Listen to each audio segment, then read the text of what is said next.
खैरियत तो है। तुम गई नहीं अभी तक? जी,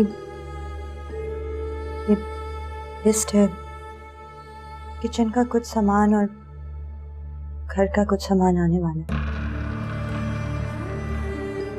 मैंने तो दरवाजा खोल के रखा था कि शायद तुम चले जाओ।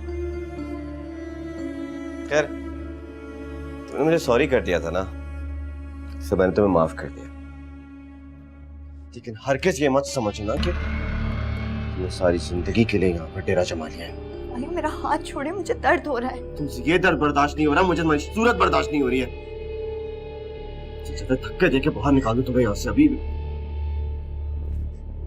तो फिर मैं सोचता हूँ कि इस घर की सफाई कौन करेगा, मेरे कपड़े कौन धोएगा और मुझे खाना कौन बना के देगा। क्या यही वजह है कि कल रात आपने मुझे घर से नहीं निकाला? क्या मेरी औकात आपकी नजरों में सिर्फ एक मुलाजमा की है? क्यों इतनी तस्लील कर रहे हैं मेरी आप? लगता है कि खुराक नहीं ली चाहिए आज। हाँ,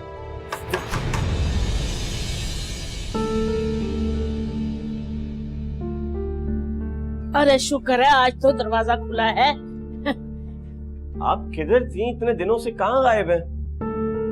पता जब आप आती है ना तो मुझे लगता है मेरी मरहुमा माँ वापस आ गई है।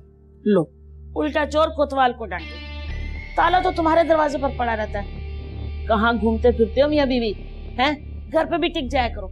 खाला मैं अरे खाला, हमारी नई शादी हुई है अभी, और अभी तो हमारे दिन है घूमने फिरने के। अभी नहीं घूमेंगे तो फिर कब घूमेंगे? वो क्या है खाला कि मैं ऑफिस जाते हुए आयशा को उसकी कजिन के यहाँ छोड़ देता हूँ।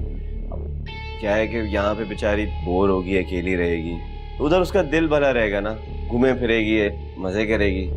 सदके जाओ, कितना प्यारा है मेरा बेटा, है कितना ख्याल रखता है अपनी बीवी का।